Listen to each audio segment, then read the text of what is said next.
When Gurugram residents Rahul and Meenu Rathore received DNA test results showing that the twins born after an IVF procedure were not biologically theirs, it exposed the secretive, opaque, and deeply troubling world of fertility clinics in India. Soon after their story became public, messages began pouring in from couples across the country alleging botched IVF procedures, poor record keeping, unexplained donor involvement, and a complete lack of accountability at fertility clinics. While the Assisted Reproductive Technology (ART) Act came into force in 2021 to regulate the sector, the print found that several fertility clinics in Delhi and Gurugram, whose applications had been rejected by the National ART and Surrogacy Registry, continue to offer fertility services.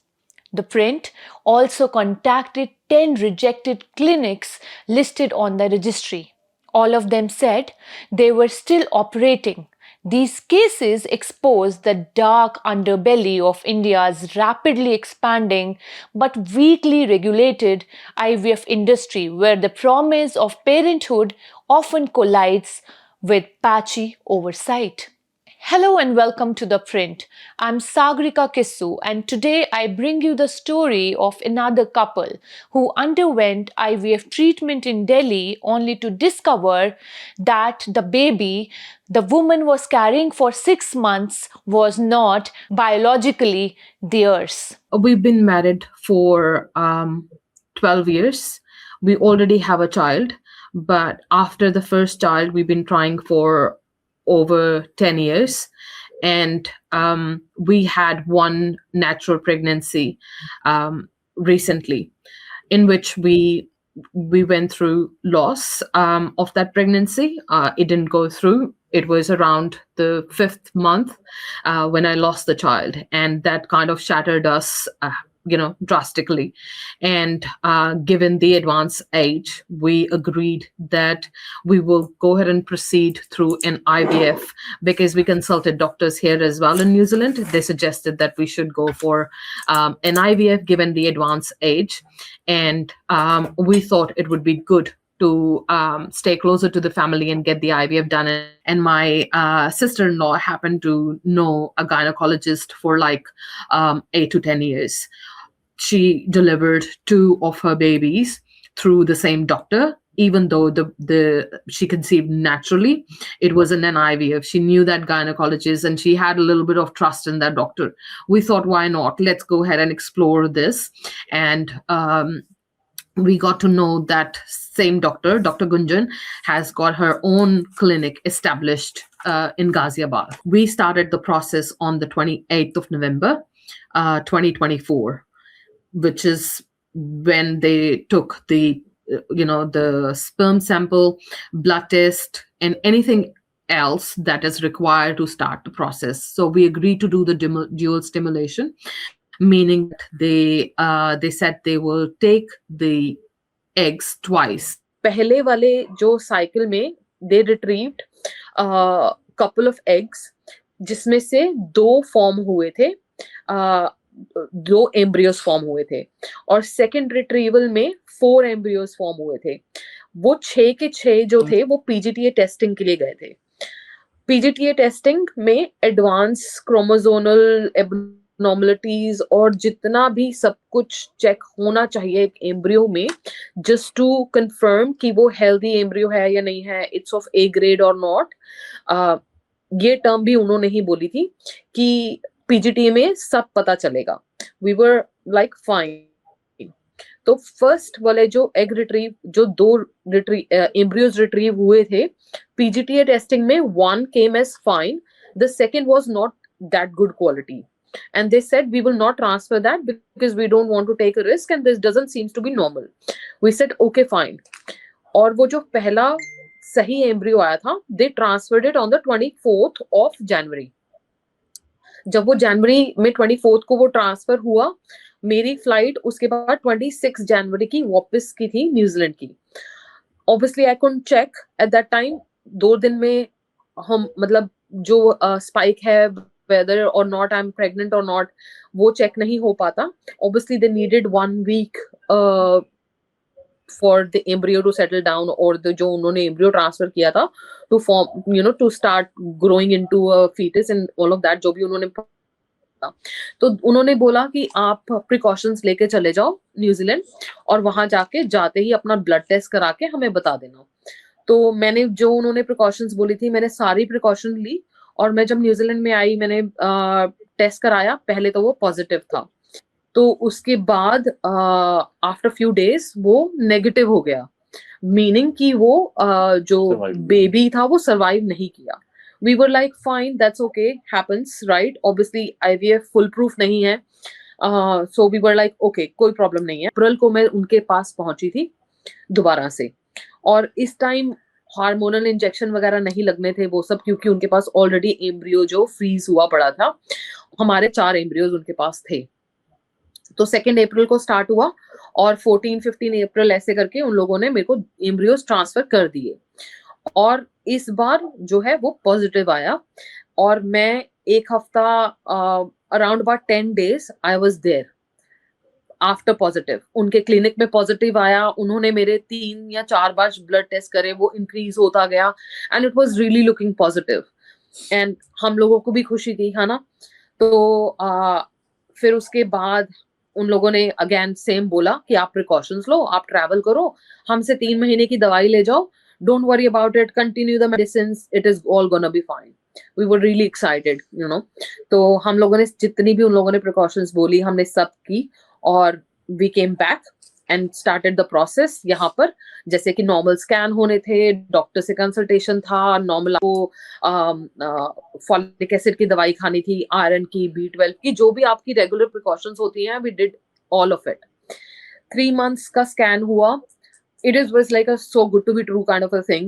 हम लोग इतने खुश थे. तीसरे month के scan में जो scans थे वो बड़े होने शुरू हो गए, क्योंकि यूजुअली स्कैन्स आधे घंटे का होता है, 15 मिनट्स का होता है. दे स्कैन इट, दे से एवरीथिंग इज फाइन, जो भी उनको देखना होता है वो दिख जाता है, and they let you go, right.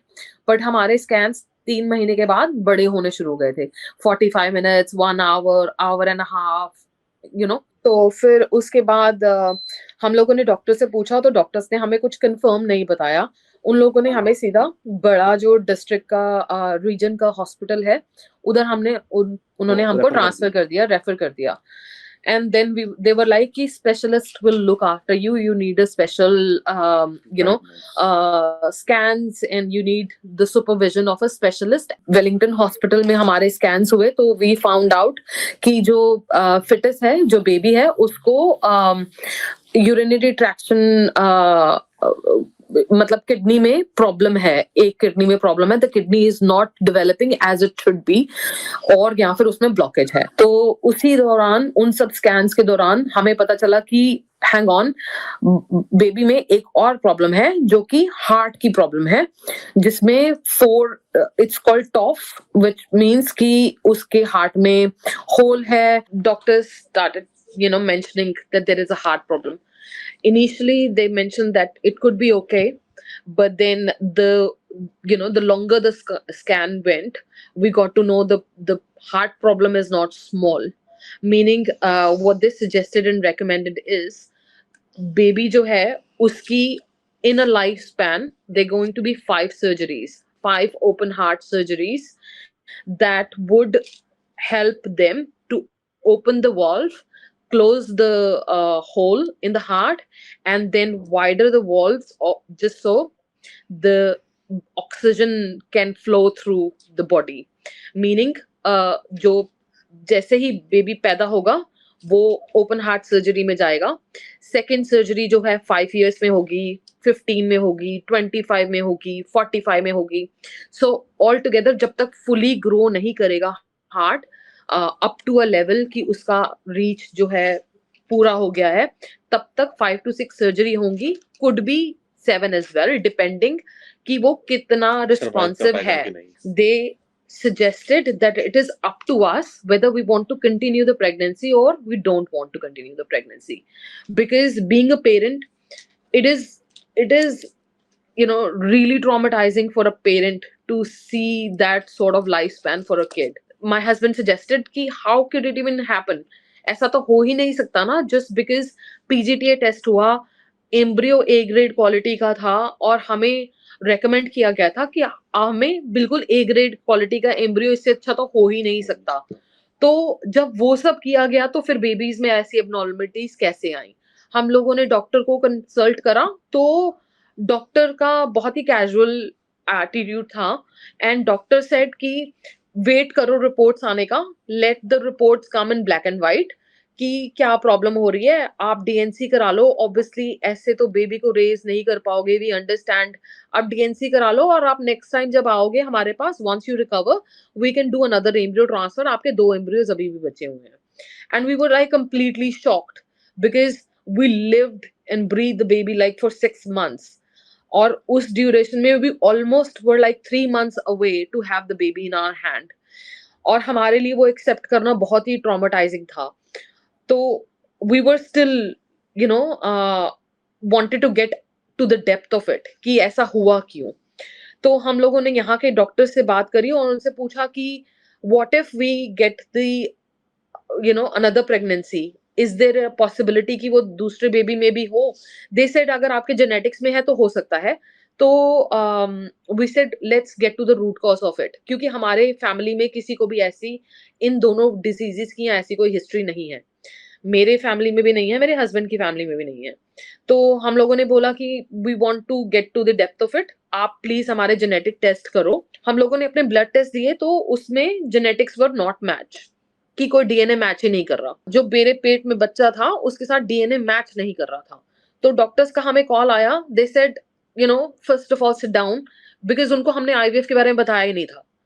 It was our personal decision और हम लोगों ने नीड भी नहीं समझी कि उनको बताने की कि ये आईवीएफ प्रोसेस है। तो उन लोगों ने पूछा हमसे, बिकॉज अगर एक पेरेंट का डीएनए मैच नहीं करता तो वो सोच सकते थे कि there is a possibility of some other cause. But दोनों का ही डीएनए मैच नहीं कर रहा था, तो obviously they had to ask कि आईवीएफ है, डोनर स्पर्म एम्ब्रियो है। तो वी वर लाइक डोनर तो नहीं है, we never agreed to it. And then we told them ki we went through an IVF process.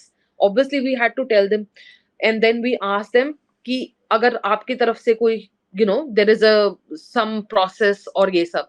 They said whenever we do a process it's a fool proof।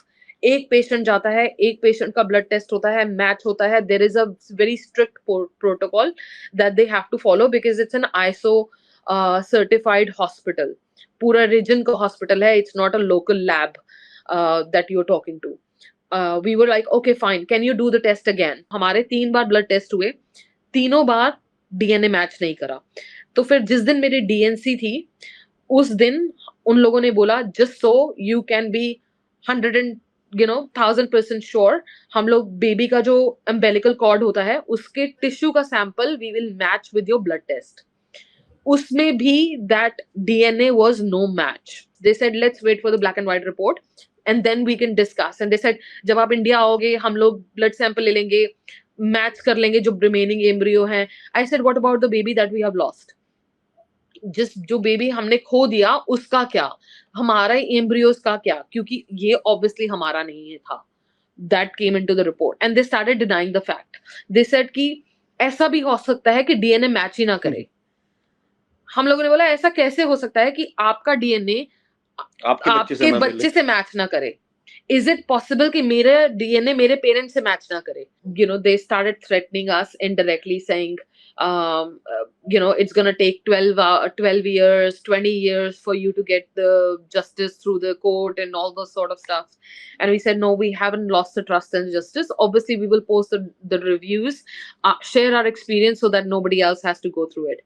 We posted the reviews on their website, on the Just Dial, the other pages, the Practo platform as well, and couple of other platforms. I think because they are digital content creator and they have the power to influence those reviews, which means it is not taking, it is not getting into the view of the public because they have a power to influence it. When we filed the consumer court complaint, lawyer also suggested us to file couple of other complaints. Obviously, we are overseas and we have some sort of restriction. We can't, be that active as we could have been if we would have been in India. Then this case for Gurgaon couple came out in the light, which is very similar to ours, and that definitely gave us the confidence that yes, we could come out. So we would be coming in very soon, in a month or two, and then we would be proceeding with the criminal case and other cases because we really want the system to hear the pain of the parents who go through this process. According to data available on the National ART Registry, 7,732 applications have been received from ART clinics across India since 2021. Of these, 4,188 at the time of recording this interview have been approved, while 719 have been rejected. Yet, the IVF industry continues to grow at a breakneck pace. According to Grandview Research, the industry was valued at $1.06 billion in 2023 and is projected to grow at a CAGR of 7.8% between 2024 and 2030. Alongside this growth, however, we have mounting allegations of embryo mix-ups, sperm mix-ups, and clinics continuing to operate despite regulatory red flags. In July last year, an illegal IVF center in Gurugram, Sushant Lok, was raided by the health department, which recovered around 84 embryos. In 2023, the National Consumer Disputes Redressal Commission imposed a rupee 1.5 crore penalty on a West Delhi hospital in a sperm mixing case. The commission observed that fertility clinics had proliferated faster than oversight mechanisms and directed that DNA profiling of newborns be made mandatory in such cases. But for many couples, the consequences are devastating. IVF is an emotionally, physically, and financially demanding process. Women often undergo months of hormone injections, repeated medical procedures, and immense emotional stress. Yet several families told the print that even basic safeguards, transparency, counseling, and DNA verification remain missing. When Meenu gave birth to twins in January this year, she believed that years of wait had finally come to an end. But within just 3 days of the birth, it was family members, not doctors, who first questioned whether the babies resembled Rahul or Meenu. Troubled by those observations, Rahul contacted the clinic. Quote, "They kept saying it wasn't possible and repeatedly told us not to get a DNA test done," Rahul claimed. The couple went ahead anyway. The results showed that neither Rahul nor Meenu was biologically related to the twins. छोटे बाबू पे doubt होना शुरू हुआ था और no doubt in fact अभी भी आप देखोगे, आप उसको देख के कह सकते हो कि या तो इधर नेपाल साइड से या फिर नॉर्थ ईस्ट साइड से, ऐसे मतलब फीचर थोड़े डिफरेंट है। तो फिर 8 तारीख को हमने डीएनए टेस्ट करवाए थे 2 अलग अलग एजेंसी से। डीएनए टेस्ट होने के बाद आप लगा के चलिए 10 तारीख को रिपोर्ट आई, ठीक है जी। इन बिटवीन उन्होंने मेरे को पैसे भी ऑफर किए, उन्होंने मेरे को सैरोगेसी भी ऑफर की, और वो भी मैं पूरी वो बता रहा हूँ, रिकॉर्डिंग है मेरे पास सारी चीजों की। और फिर उसके बाद आप लगा के चलिए जब 14 तारीख को हमारी दोनों की रिपोर्ट आई, ठीक है, उसके बाद मैं हॉस्पिटल भी गया। मैक्स का कनेक्शन ये था क्योंकि रितु गर्ग ने हमें उनके पास भेजा था और उन्हीं के पास वापस डिलीवरी हुई थी। तो अब हमें समझ नहीं आ रहा था कि बच्चे जेन्युइनली बदले कहाँ गए हैं, क्योंकि डीएनए मैच नहीं कर रहा था। पहले बस एक ही डाउट हो रहा था कि शायद इन्होंने सीमेन तो चेंज नहीं कर दिया, क्योंकि 10 तारीख को सिर्फ पैटर्नल वो आई थी। तो मैं वैसे ही डरा हुआ था, मेंटल ट्रॉमा में था, बहुत ज्यादा स्ट्रेसफुल था। लेकिन जब पता चला कि हस्बैंड वाइफ दोनों ही कहीं मैच नहीं कर रहा, फिर लगा बच्चे तो कहीं एक्सचेंज नहीं हो गए। उसके बाद मैम आप लगा के चलिए मैं मैक्स में गया। मैक्स में हमसे बहुत प्यार से बात की, और ये मैंने अपने हर इंटरव्यू में बोला, किसी को जो बात हुई वो एज इट इज बताई है मैंने। कि मैक्स ने अपना नॉर्मली मेरे से डिस्कशन किया, नॉर्मली सारी बातें की। उन्होंने बोला कि सर आप इसको मेल पे डाल दीजिए हमें, हम रिप्लाई भी करेंगे ऑन स्पॉट कि हमने इस चीज को एक्नॉलेज कर लिया है, और जब भी इंटरनल इन्वेस्टिगेशन हम शुरू कर देते हैं, अगर कुछ पाया गया तो हम आपको बताएंगे, और अदरवाइज अगर कोई पुलिस या कोर्ट की तरफ से आपका केस आता है तो हम उसमें भी वो कर देंगे, जो भी हमारी डॉक्यूमेंटेशन है। इन बिटवीन उन्होंने हमें सारे ओरिजिनल पेपर हमारे दे दिए थे। उसके बाद मैम हम SCI का तो पता चल रहा था कि वहां पर जो प्रॉब्लम बढ़ रही थी, धीरे धीरे चीजें बढ़ती जा रही थी। फिर जब मैंने 17 तारीख को कंप्लेन की और 22 तारीख को फिर मैं SHO से मिलने गया, उसके बाद पहली बार वो आए सामने, उन्होंने बोला कि हमने डबल डोनर लिया है। उसके बाद से मैम आप लगा के 3 महीने तक मैं चक्कर काटता रहा, हाँ जी, पुलिस के चक्कर काटता रहा, मेरा FIR नहीं की गई। जो IO मुझे मिलते थे, पहले निशी मिली थी, फिर रजनीश, फिर पवन, फिर रजनीश, मतलब हर 5-7 दिन बाद वो छुट्टी पे चले जाते, मतलब केस को आगे नहीं बढ़ा रहे। उनके पास मतलब कुछ ना कुछ रीजन था देने के लिए, इन्वेस्टिगेशन क्यों नहीं हो रही। ठीक है जी। कोर्ट में आपका 3 महीने बाद? हाँ मैम, 3 महीने बाद हम लोग मार्च में गए थे मैम। 2 महीने में 3 कोर्ट से केस गुजरा मेरा, 2 महीने में। Since then, the couple have been searching for their own biological child, while also trying to locate the parents of the 6-month-old twins they have been raising. Their social media accounts have become a public diary of that search, documenting visits to the police stations, courts, and government offices as they pursue legal action against the clinic. जज साहब ने भी acknowledge किया कि ये बहुत serious वो है।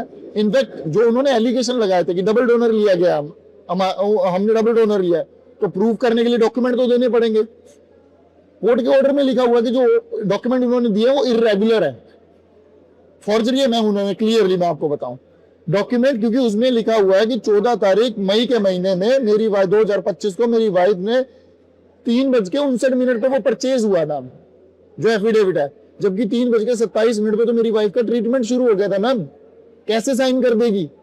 और क्या उस टाइम पे साइन लिए जाते हैं मिड ट्रीटमेंट में? साइन हमारे फोर्ज है, ये हम क्लियरली बता रहे हैं आपको। तब ये चाह रहे थे कि हमारा म्यूचुअली सेटल हो जाए। मेरी म्यूचुअली सेटलमेंट की एक ही वो थी कि भैया अगर आपसे गलती हुई है, आप मुझे मेरे बच्चे बता दीजिए, मुझे मेरे बच्चे ला दीजिए, इन बच्चों के माँ बाप कहाँ है वो बता दीजिए, ठीक है ना। और उसके बाद मैं जाने वो लोग जाने। छल्ली हो चुके हैं हम लोग अंदर से, कलेजा छल्ली हो चुका है। ये जो गुस्सा, जो ये फ्रस्ट्रेशन, ये पहले दिन से नहीं है, पहले दिन से तो हर मतलब जगह जाके माथा टेका हमने, हर जगह हाथ जोड़े, पैर पकड़े लोगों के।